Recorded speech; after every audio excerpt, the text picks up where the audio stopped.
Hello, I'm Tabitha Mothoni and welcome to On the Farms of Africa. This is a show that brings you various tech farming methods, trending and emerging agribusinesses in Africa. This week, we take you to Gitaro, Central Kenya, where we take a look at rabbit farming. Later, George Kibanya, CEO of Alcare Kenya Ltd, gives us an in-depth insight on the rabbit farming sector. Gone are the days when rabbits were meant for small boys. Today, rabbit farming in Kenya has become a viable commercial venture for one Mr. George Kibanya, the founder of Alcare Kenya Ltd. Let's have a look at his rabbit farming venture. Back in the day, rabbits lived in the bush. But today, they are well tamed in our homes for personal and commercial purposes. Let's meet George Kibanya, a very passionate rabbit breeder. Rabbit farming is not new in Kenya because many families or many people have gone through a stage in life where the parents wanted to instill responsibility in them. And maybe at standard 5 or 6, the peer pressure forces you to get a rabbit. Either you are given by your neighbors or by your friends, or you even steal, like I did. And then you bring it to your homestead, you build a ramshackle cage for the rabbit, and then you keep on looking after the rabbit. When you come from school, you feed it. In the morning before you go to school, you feed it, and that instills a responsibility in you. And that has rekindled a passion in me that when I was working, I had to leave employment to come and do rabbit farming, something that I picked when I was young. As captivating as he is, George is the Chief Executive Officer of Alcare Kenya Ltd, a rabbit contracting and demo farm situated in Gitaro, Central of Kenya. Alcare Kenya Ltd is a rabbit farming contracting firm where we look for farmers, or the farmers approach us, and then we advise them on how to do the rabbit farming. This farmer is regardless of age. They could be children, they could be the youth, they could be ladies, they could be men, they could be aged, they could be young. So anybody can be able to do rabbit farming. 10 years ago is when I started doing professional rabbit breeding for farmers. Indeed, many farmers have passed through my hands in terms of training them and in terms of the concept of contract farming, and some have done well and some have not done well, depending on how they took it up. The process that we take the farmer through in terms of contract farming is, first of all, training. Apart from training, we do what we call cage construction or hatch construction. Then we do what we call site visits. We cannot stock your farm, or rather we cannot recruit you as a contracted farmer before we come to your farm and before you come to our farm, so that we know each other from the word go. You see what you are seeing here in this farm. You see how the cages are done. You see how the urine is collected, and many other issues. We train you on disease prevention and treatment, because once we leave you with the rabbits, you become the vet in quotes. Sometimes I hear very annoying stories where a farmer calls a vet and the vet keeps coming until the rabbit dies because they are not conversant with what? With the rabbit diseases. Then they tell the farmer that we will actually provide what we call diagnosis. What is the diagnosis doing? The service was supposed to prevent the death of the rabbit, not anything after the death of the rabbit. So we try and train farmers on how they can become mini vets in their farms to prevent diseases and to treat diseases. We also provide what we call mentorship.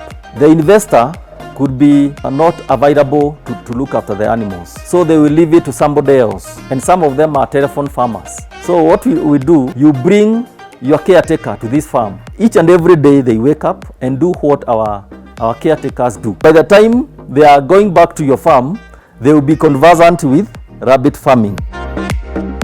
So apart from those services, we also now do what we call the harvests. But before we do the harvests, we monitor and visit those farmers occasionally to find out how they are doing. This training is not only for starting the farming, but also for the 3 years, because our minimum contract is 3 years. You call us even if it is in the middle of the night, even if it is 2 a.m., you call us with a problem and we'll be able to assist you. The harvests is a very important part of that contract because, as you know, rabbits do not have a very big domestic market. So we provide the market for the farmer, but there are conditions they are supposed to meet before we buy their rabbits. If you look at this rabbit, they are not 1 kilogram. They are heavy enough. So one of the conditions is that the rabbit that you rear or the rabbit that we are coming to harvest must be 3 kilograms and above. This breed is able to achieve that even more. After training you, you should be able to achieve the 3 kilograms and above. Number 2 is, of course, volumes. While we supply you with the females, which give birth to 6 onwards to even to 12 young ones on a monthly basis, we then have a minimum we should be able to get from you, and that is 50 rabbits. 50 rabbits is easy to achieve because if the minimum is 16, 12 females and 4 males, 12 females will give you 72. So we want you to bring up those 72 and not going lower than 50 by the time you are coming to harvest. Otherwise, you're supposed to deliver the rabbits here if they are less than 50. A doe or a female rabbit gives birth after 28 to 30 days, with each pregnancy resulting in 7 to 13 bunnies or baby rabbits. The one Canada Giant is the breed George rears here. It has a high ratio of meat to bone at 80 to 20 ratio. This rabbit can do well in both cold and hot areas, arid and semi-arid areas. It gives a return investment within 2 harvests and is highly resistant to diseases compared to other breeds and so many other positive traits. All we did was to actually import some breeds and then domesticated them or localized them through scientific and genetic research to the extent that the final result was getting a rabbit called Canada Giant rabbit. So this is from the Canada Giant breed, and that is what we propagate in Kenya, or rather in Africa. We are in every part of this country, in every county. These rabbits can grow from minus 10 degrees to 60 degrees. And if you look at the coldest habitable place in this country, we can be able to do this farming. The gestation period of a rabbit is 28 days to 35 days. Definitely that depends on the genetic makeup of the rabbit. It takes 3 months for a rabbit to develop male or female characteristics in terms of giving birth or in terms of serving. But we say the best male to serve should be 7 months old and the female should be 6 months old. So when you are being left with the 20%, they should grow to that age before you start serving them. If you harass that system, they also get harassed in terms of their system and they will stunt. And when they stunt, it takes a lot of time and a lot of care for you to be able to regain the proper reproductive system. Although for us, we have a chemical that we use to induce them to come back to giving birth. This is how you hold the rabbit. You don't hold the ears and hang the rabbit like this. You can see how it's behaving. But when I hold here and separate and support the back, the rabbit is now cool. All right? Now, you have to hold the back here and you hold the scruff at the shoulders. The rabbit feels comfortable.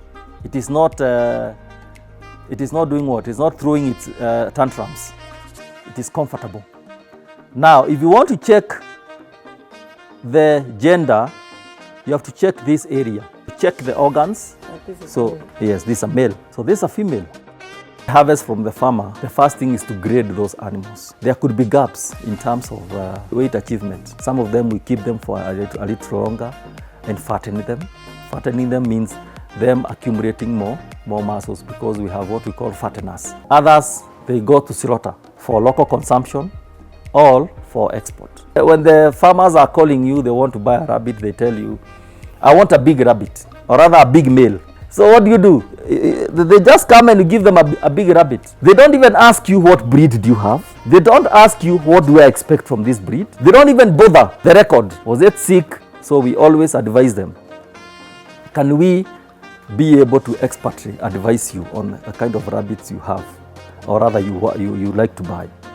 And even when farmers come here and they put their order, some try to give prescription that I want black rabbits, I want white rabbits, I want big, I want small, all sorts of characteristics. But if you go by that, they may not get what we expect them to get. When the young ones have been born, you must ensure that the mother is breastfeeding them, yourself as a farmer. Some notorious mothers refuse to breastfeed the young ones out of a certain reason. Maybe some things changed when it was pregnant, or there are some distractions, environmental distractions like dogs barking and all those things. When it is not breastfeeding properly, we use something we call nursery method. Nursery method means that you take those young ones, keep them aside warm, introduce them to the mother twice a day until 10 days are over. These young ones, remember they are born farless, so they are vulnerable. They can die easily. But after 10 days, they'll have actually grown far and they will be able to hustle the mother and be able to breastfeed. So after 10 days, you introduce the young ones back to the mother. How do you know that a young one has been breastfed by the mother? You look at the body. If you see it emaciated or you see the ribs protruding, so what do? You hold the mother for the young one to breastfeed. After breastfeeding stage, we now come to what we call the weaning stage. It is the weaning stage that we establish the muscle or the growth pattern of the young rabbit. Normally, what happens is that you separate the mother and the young one.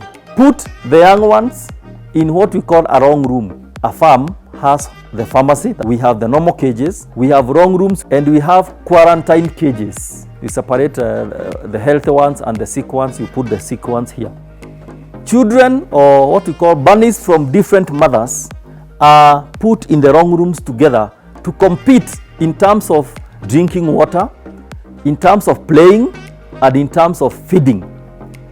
The rabbits you converted to parents in the wrong room, back to the herd, you don't need the mother any longer. You now need to think about who will serve this girl who has come. Definitely rabbits have a problem with the fast kindling after virginity. Some rabbits will eat their young ones. Some rabbits will have what we call false pregnancy. Some rabbits will even have what we call abortion. But it is not conclusive that that's a bad mother. When that happens, it requires you to test several times for you to see that this is really a bad mother, because normally 80% are good mothers. For us as Alcare Kenya, what we do to farmers is that we don't give them that problem of testing and experimenting. All we do is to establish rabbits that can give them young ones from the word go, so that they don't waste time and money.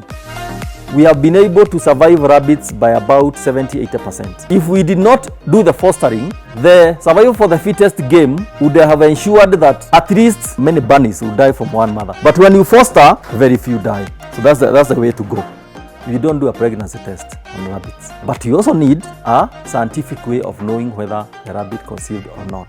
There are several methods, some scientifically proven and some have just been originated by farmers. One of them is introducing the female to the male, and it produces some complaining sound. But remember, that could be false, because some female rabbits that will make that noise, and you wait after the gestation period and nothing comes out of that rabbit. Another method is when the male is mounting the female, it falls on the side.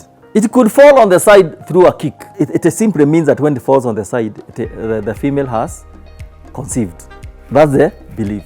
But that's also not scientifically proven. When the serving process is going on, the farmer should also be supervising. It is observing that the action is happening, because maybe those two rabbits were not compatible. You hold the rabbit facing you like that, and then put your fingers here.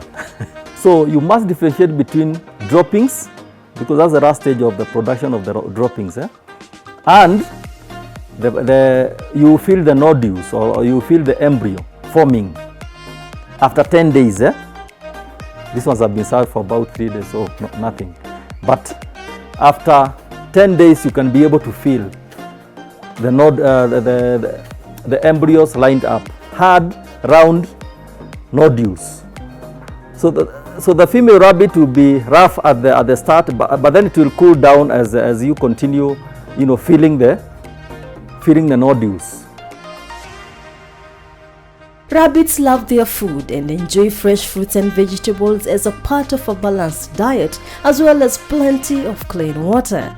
When a rabbit is pregnant, you are supposed to feed it with all kinds of feeds and a lot of water. Improved or quality water. Quality water here means that you have put multivitamins in that water. So you have forages, you have mash feed, you have pellets, and it should be able to access all those kinds of feed. When it gives birth, or when it kindles, you are supposed to enhance its iron level in the body. Therefore, you are supposed to use what we call DCP or even fattener to ensure that the rabbit gains its strength after giving birth. In the long rooms, you may be having very many feeders. You should have a good number of feeders. For instance, if you have 20 bunnies, definitely you can count this for about 5 of them. So you should have 4 of these. So 8, the feeder for food and for water. But to make that a bit easy, what we do is that we construct what we call a long room feeder, which is a feeder that has small holes where the young rabbit cannot get in, but you just feed and be able to give the other space to be able to eat. Because what happens with these feeders is that when they are feeding, because these cages are, or rather these feeders are warm inside than the cages, what happens is that the young ones will come and sit on the feed and fill up this. So what will happen to any other young rabbit that wanted to eat? It won't get space, and therefore it will continue having what we call slow growth. So when you have many rabbits together, eating together, they can compete.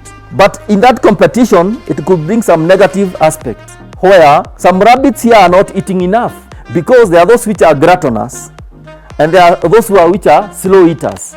So what happens is that this farmer must be keen to be able to separate the slow eaters from the gluttonous ones. So what happens is that you then have a separate long room where the slow eaters will be kept to be eating slowly. Very, very important, so that both the gluttonous and the slow eaters grow at a good pace to maturity. The young ones should also access all kinds of food. Ensure that they access all types of feed except fresh weeds, which will make them bloat. Their digestive system is a bit sensitive, and there are some feeds that we prescribe they should be fed, and that includes grass leaves, hay. So little of the wilted weeds, because the category of feeds is the dry feeds and the forages, and now the multivitamins and the water. So you have to be careful what you are feeding them. Green should not be green, fresh green. It should be wilted, washed wilted weeds. Like cabbages, they should be washed because of the leftover residues of maybe anything that you sprayed, any pesticides that you sprayed and all that. Sweet potato vines should be washed and then wilted so that they drop the level of chlorophyll. That green, drops. If it's kumawiki, they should turn yellow because of the acidic levels, which should be low.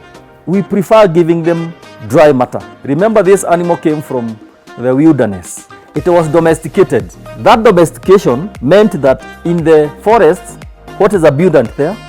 It is a grass. And most of the times, it is dry grass. So we prescribe that you actually use hay or dry grass for those young ones, so that issues to do with bloating, although we have trained you on how to control them, should not be there. Because once they bloat, sometimes they don't recover at that tender age. That level from young adults to seniors. Seniors are those who have given birth several times. They should be feeding on, except when the rabbit has a certain condition, either sick or pregnant, they should feed on 300 grams per 12-hour day. Of course, embossed with the multivitamins and fatteners. But they should access all kinds of feeds. You should also be having what we call toys in the long rooms. Toys is simply like a bottle, a plastic bottle well corked. For us, we have what we call tires, used tires. They get in, they run around, something to keep them busy.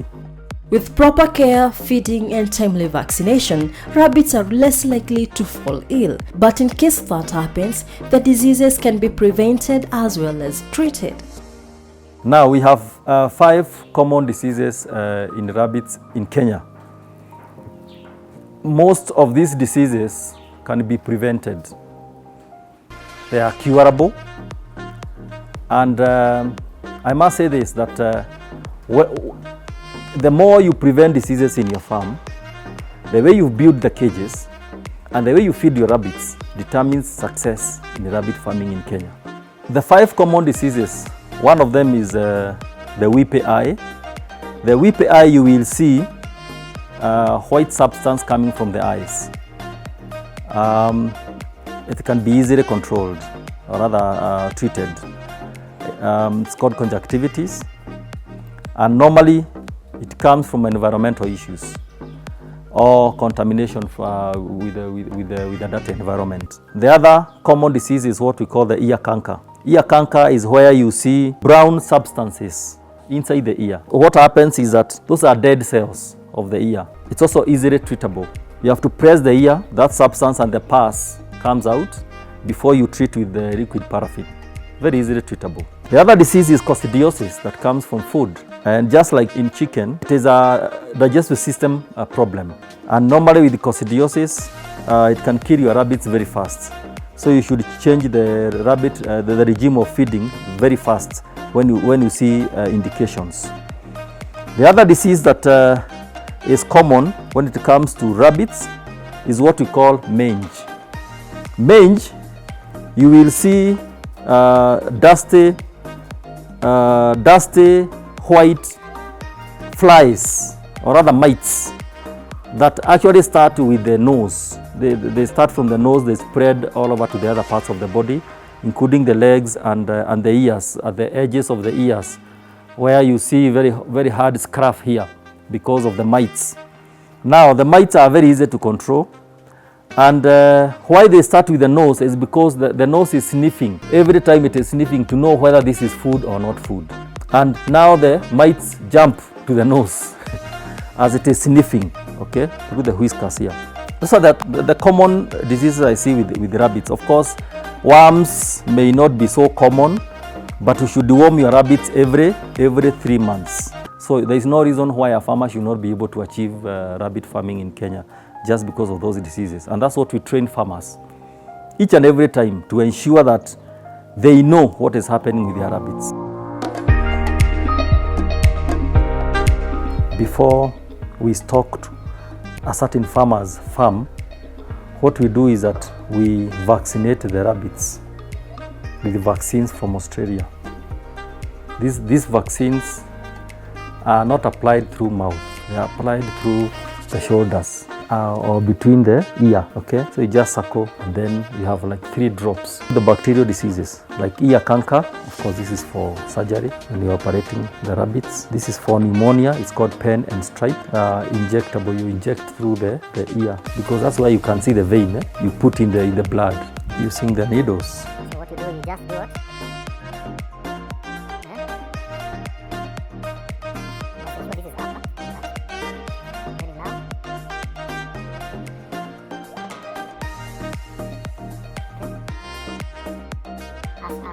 They're not in Kenya. Kenya has not managed to get them. I don't know why. But for chicken, Ziko, animals, Ziko. Then we have, do you remember mange? The one of the skin is what we use. It's called super milk. These are available here. Available here also liquid paraffin for the ear canker. It's available here. Do you remember weepy eye or conjunctivitis? We use optic rocks. It's available in Kenya.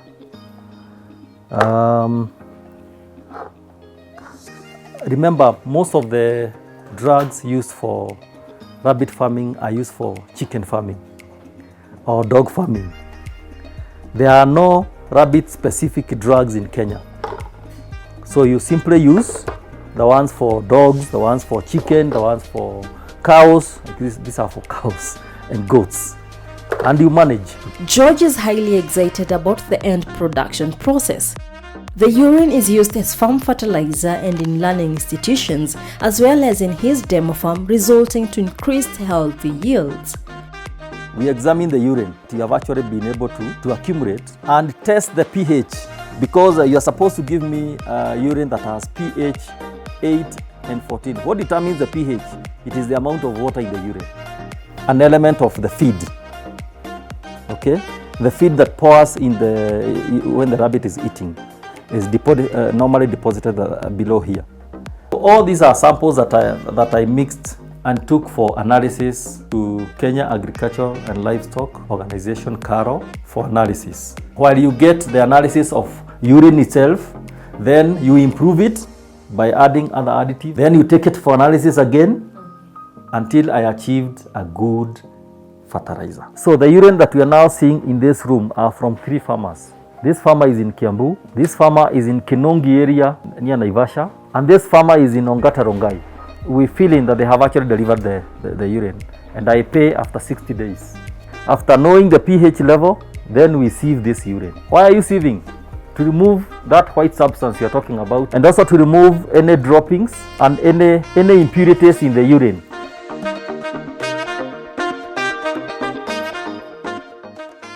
The skin. This is tanned rabbit skin, which is not done in Kenya, but we do it here manually. You simply turn the skin and then you remove the layers. The rabbit skin has layers all the way from the leftover meat that is left when you slaughter. As you are turning, you keep on removing the layers, and then you do something we call splitting. Splitting is removing now the final layers that are skin themselves. And then using chemicals, you'll be able to achieve this. Rabbit nails, which you grind and you mix with wax, melted wax. You heat this is color. You mix with this, you'll be able to achieve this. This is the wick.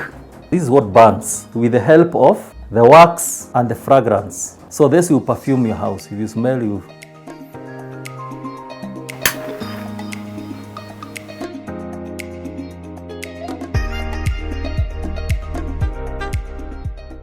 Well-structured cage houses are best suitable for commercial rabbit farming, as they are well spaced to contain both male and female rabbits together, as well as comfortable compared to other housing facilities.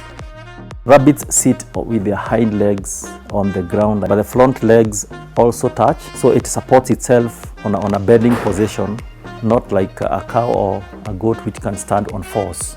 For that purpose, we introduced a material that is not found in Kenya and substituted with what is found in Kenya. What is found in Kenya is a chicken wire. Very common.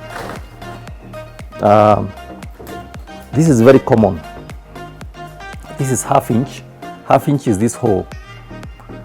But if you look at this material, it will scratch the bottom of the rabbit while it is in its cage. And we looked for a material that would be more comfortable for the rabbit in that position. And after doing research all over the world, we came up with this material. This is what we call Forgia wire.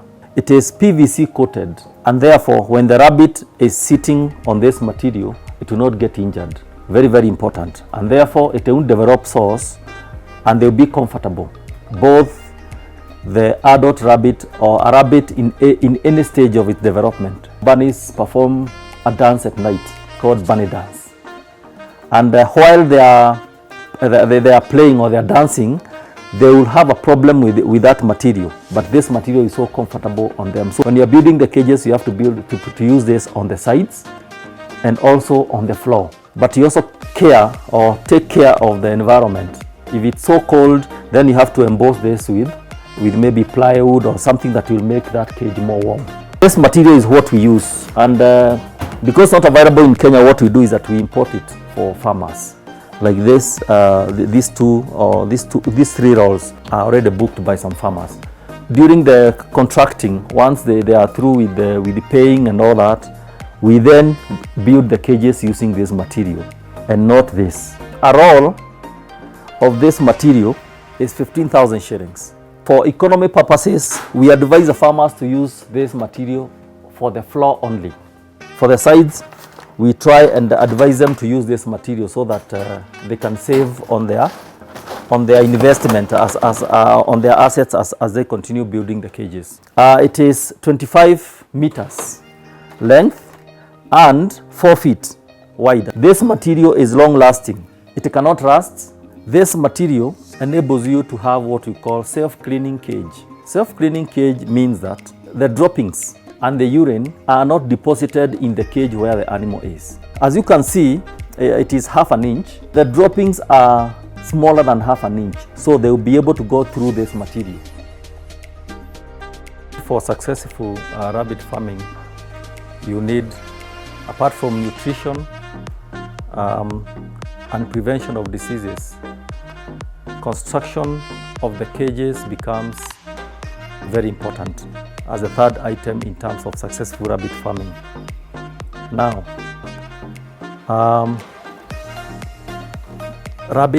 why rabbit meat is the cleanest meat is because rabbits are brought up or reared off the ground the whole of their lives.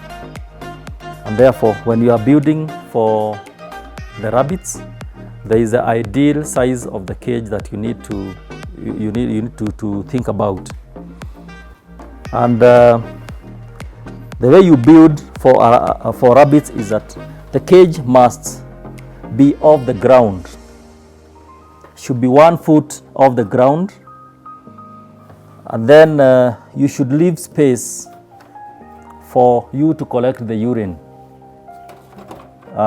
where you put the transparent sheets, plastic sheets, for you to be able to collect the urine, so that you can be able to use the urine in the farm or to make fertilizer or to supply to Alcare to make organic fertilizer.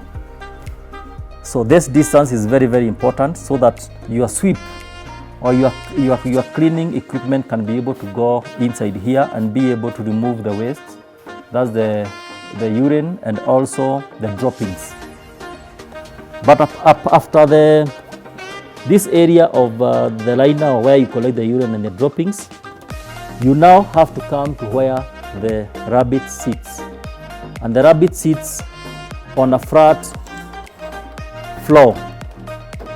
And this is where you need the foggier material that can be able to ensure that you have what we call self-cleaning. Self-cleaning here means that the droppings and the urine do not stay with the rabbit after at any moment, and therefore it comes to this liner and it's collected from the waste pipe here. Now, the size of the cage should ideally be 3 feet by 2.5 feet width and 2.5 feet height. So they should be 3 feet. The width should be 2.5 feet and the height here should be 2.5 feet. Why? So that the rabbit is able to stretch on the floor of the cage, and also whether it wants to stretch upwards in terms of standing in the cage. Then after that, the height of the caretaker or the farmer is very, very important. There are farmers that will build 2 stacks, and there are farmers that will build 3 stacks depending on the height. Like my height is 3 stacks, but my friend is 2 or 1 for that matter. Yeah, so that we don't want you to use an item to climb and be able to service your rabbits. Why? You could have an accident, and who will be caring for those rabbits? The other reason is that we need you to be going to the farm more than once in a day or many times. You don't have to be climbing on that item for you to be able to be seeing your rabbits very well. So we need the natural floor and your height. You can be able to see all your animals, so that you can be able to know when they are hungry, when they are sick, or when whatever they need in at a particular time of the day. In terms of washing, it simply means that you can be able to wash the liners from towards the front or towards the back. so that because the animal likes droppings, or rather it likes a hidden and a dark area to actually be able to have the droppings, and the urine too. So some places will be hidden in your cage, and if this space is not available, or it's small, you'll be having a problem, and bacteria will accumulate in that particular area, which will make your rabbits sick. So this is how you build for the rabbits. Of course, the roof could be either transparent material, because you have the roof of the structure. You can have a transparent material on top of the cages, or you can have the normal iron sheets. The only problem is that you should ensure there is no big spaces around here, because other pests can come in, including rats. And rats will do what? Rats come in and eat the same feed that your rabbit is feeding on, and therefore could spread viral diseases. The other thing is that if it's a mother who has given birth, rats can eat the young ones, and that's what we call loss in your farm. So ensure that you build to an extent that your rabbits are secure, and even from human beings, if they are so insecure, you can actually put a proper latch with a padlock here to ensure that your rabbits are locked in very well. I don't know if you have any questions. Now,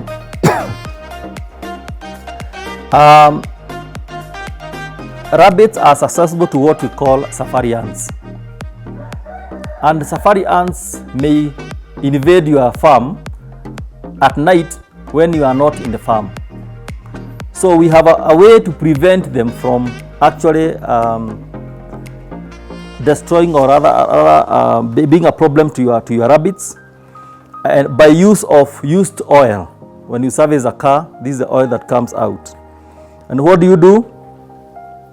You apply that oil to the bottom 1 foot of your farm, so that when the safari ant comes, it will be repelled by that oil, not to touch not to actually climb to where your rabbits are. And what's the danger of safari ants?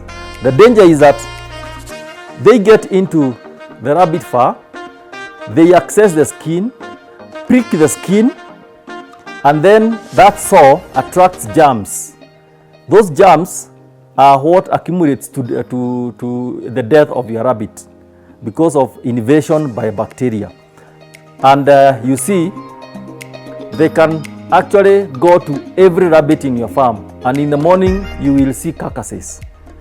So that's why it is very, very important for you to apply or to use this oil to prevent the safari ants from attacking your rabbits.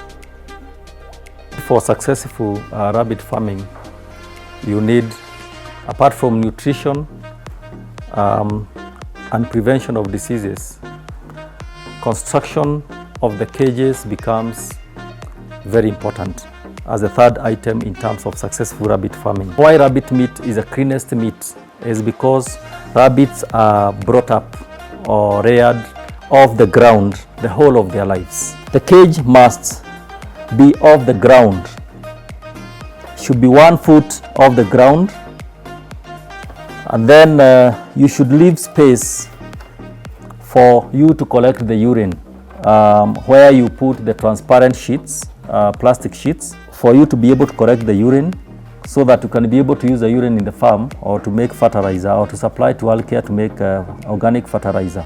So this distance is very, very important, so that your sweep or your cleaning equipment can be able to go inside here and be able to remove the waste. This area of the liner where you collect the urine and the droppings, you now have to come to where the rabbit sits, and the rabbit sits on a flat floor. And this is where you need the foggier material that can be able to ensure that you have what we call self-cleaning. Self-cleaning here means that the droppings and the urine do not stay with the rabbit at any moment, and therefore it comes to this liner and it's collected from the waste pipe here. The size of the cage, they should be 3 feet, the width should be 2.5 feet, and the height here should be 2.5 feet. Why? So that the rabbit is able to stretch on the floor of the cage, and also whether it wants to stretch upwards in terms of standing in the cage. The height of the caretaker or the farmer is very, very important. There are farmers that will build 2 stacks, and there are farmers that will build 3 stacks depending on the height. Like my height is 3 stacks. We don't want you to use an item to climb and be able to service your rabbits. Why? You could have an accident, and who will be caring for those rabbits? The other reason is that we need you to be going to the farm more than once in a day or many times. You don't have to be climbing on that item for you to be able to be seeing your rabbits very well. With such consistency put in place by Alcare Kenya Ltd, rabbit farming could take over the lead in the white meat market in Kenya as amongst the major export income earners in the nation.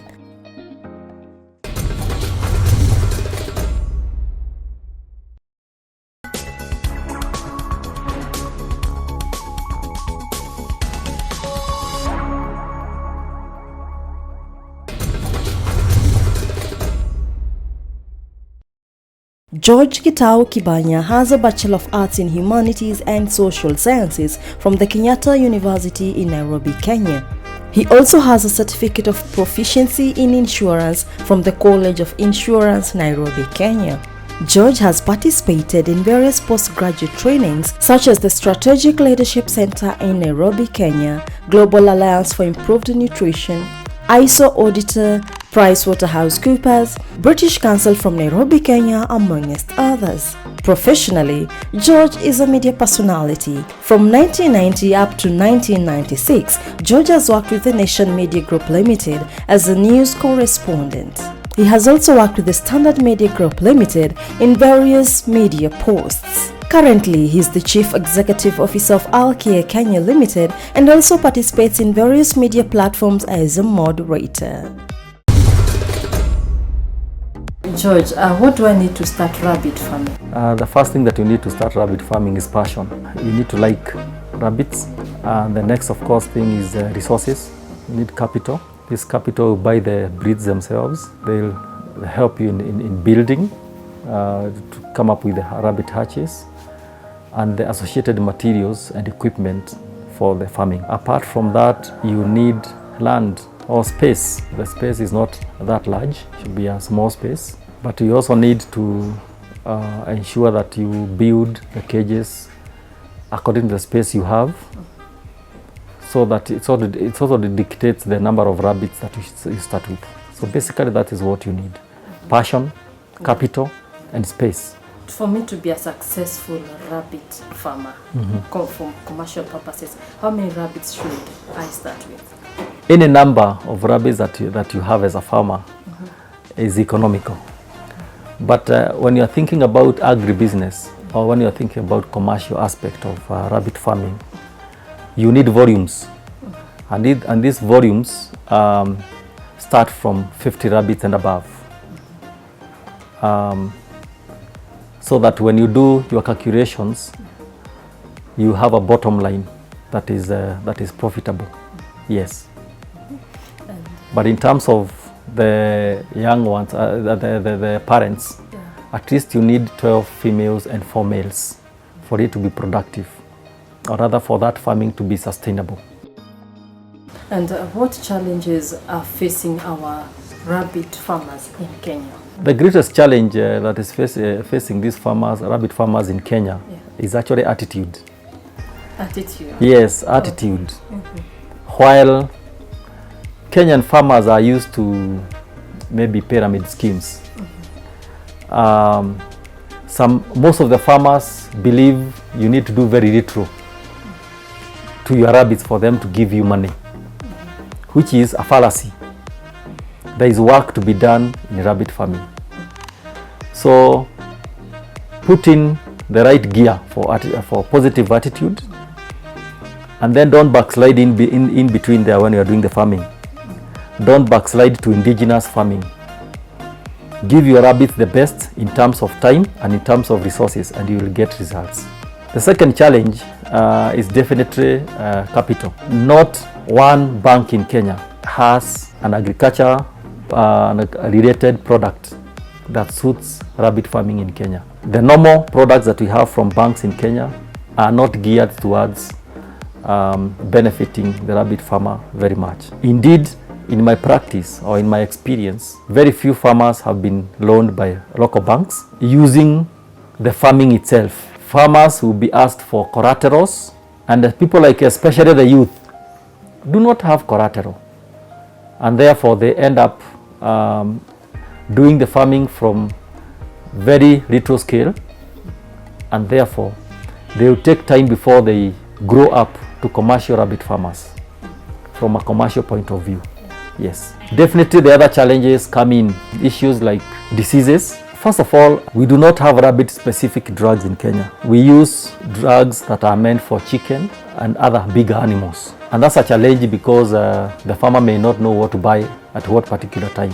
The second thing is that we do not have, many veterinary officers in Kenya are not conversant with rabbit diseases. So once you bring the problem to the veterinary officer, they may treat it like they would treat the same issue or disease in other animals, and what ends up not benefiting the farmer because the rabbits actually end up maybe dying. Lastly, the challenge of tradition and religion comes in as far as consumption of rabbit meat is concerned. Some people believe they can't eat animals that have pawed feet, and this prohibits, or rather this limits, the consumption of rabbit meat in this country. So of course the market is also a challenge. Yes.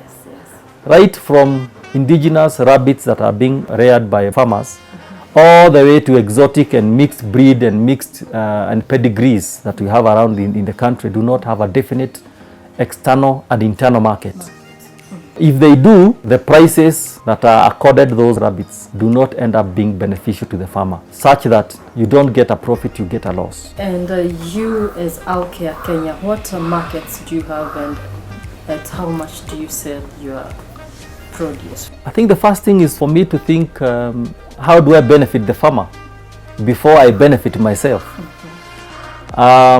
We buy live rabbits at 500 shillings per kilogram. The minimum is 3 kilograms, and therefore the minimum you can get for a rabbit supplied to Alcare Kenya is 1,500. People get as high as 3,000 shillings per rabbit, which is very good.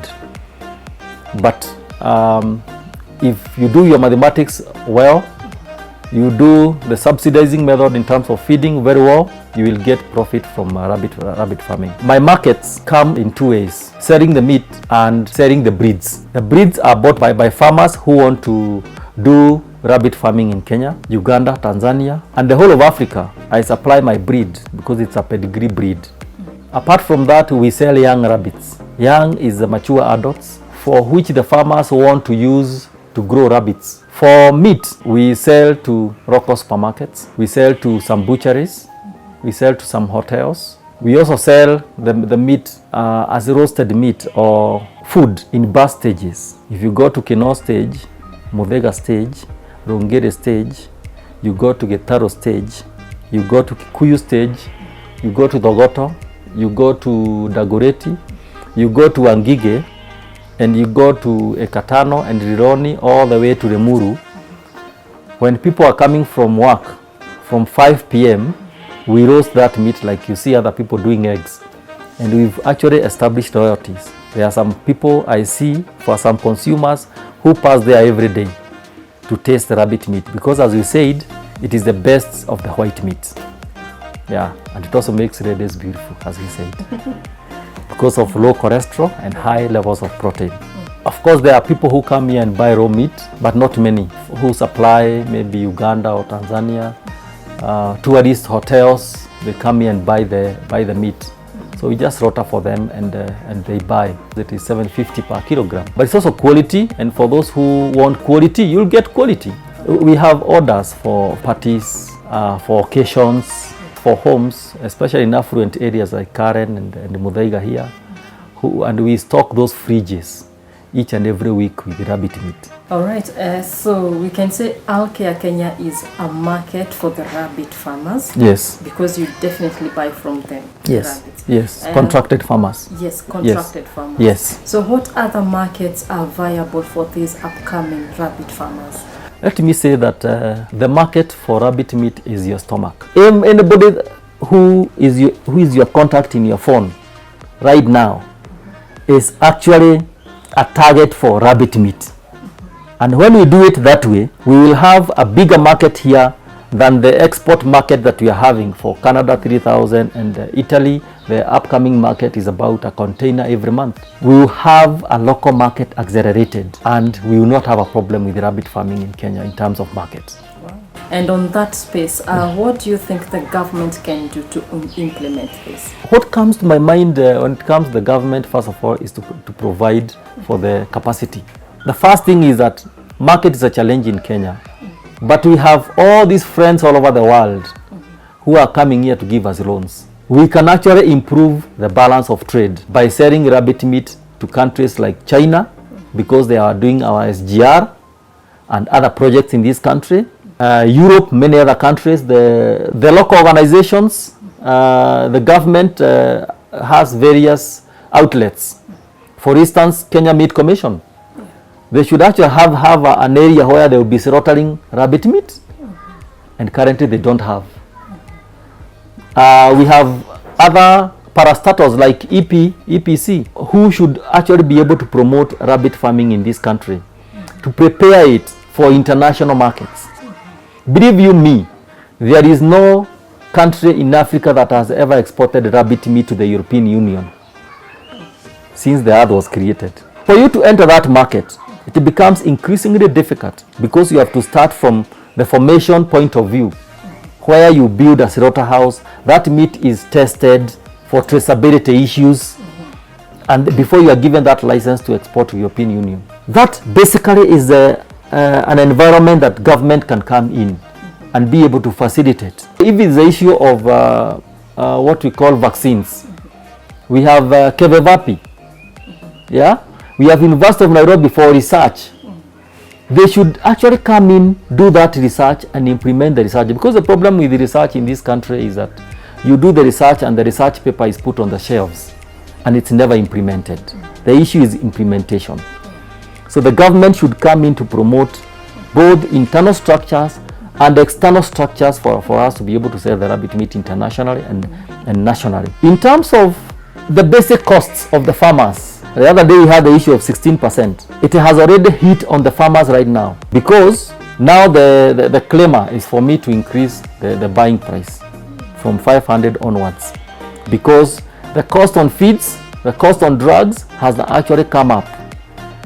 And the way the government can come in is actually provide subsidies, so that the farmer is never touched in terms of increasing this VAT and other duties that are around here, so that the farmer can be able to produce at a lower production cost. Also, in terms of regulation, we should have the banks actually directed to come up with products that are meant for agriculture, not only rabbit farming, but also agriculture as a whole, to be able to boost it. At the rate we are going now, there is no bank that is farmer friendly, because of collaterals and because of loan limits without even grace period and all that. People like IRA are government oriented. They should actually come up with insurance packages for farmers, not only for rabbits but also other areas, but more so for rabbits, because they are not there right now. We don't have products that are geared towards promoting the rabbit farmer. What licenses and insurance should I have to kick off rabbit farming? You should have rabbit farming insurance. Very, very important. You don't need many licenses, but you need the trading licenses. But also what you need to think about is affiliations, like joining Kenya National Chamber of Commerce and Industry, taking your products to KEBS for analysis, and also KILD, Kenya Industrial Research Development Institute, veterinary office that is near you, interact with it, so they can be able, as a farmer, to help you in terms of diseases, guiding you, like even giving you information if there are any outbreak of diseases around your area. Very, very important that you become friendly to the local government office. In the near future, Alcare will be an employment creator. I say that because we intend to expand in the various areas that we are in right now. We have introduced the organic fertilizer, we have introduced the scent candles, finished leather. In the near future, we want to establish a big factory for tanning the leather, now with the machines, not the manual way of doing it like we are doing it here. Sizable slaughterhouse. We want also to go into information provision in terms of equipping people with information on rabbit farming. We receive about 700 calls a day. Most of them are for, do you buy rabbits? While the answer right now should be no, the answer in the future should be yes, so that we can be able to provide for employment and of course be a generator of income for more farmers apart from the ones that we have right now, the 1,500 in Kenya, Uganda, Tanzania, Rwanda, Zimbabwe, Nigeria and Ghana, of course US in Texas, and also we want to establish a farm in Italy. Looking at the economic status of Kenya today, where do we see rabbit farming in the markets in the near future? In the near future, this will be a very reliable sector of the agriculture sector, subsector in the agriculture sector. Going by the inquiries that we get on a daily basis, many people are interested in doing rabbit farming on its own and also as part of integrated farming, where farmers have cows and goats and all that, and they want to also try rabbit. And for me, I'm looking for making the rabbit be able to kick out all the others from revenue point of view. Thank you so much, Mr. George, for coming to our show tonight. Karibu sana. Well, that's all we had prepared for you today. But tune in again next week where we get to explore more areas in the agribusiness sector. From me, Tabitha Muthoni, and the entire On the Farms of Africa team, have a lovely week.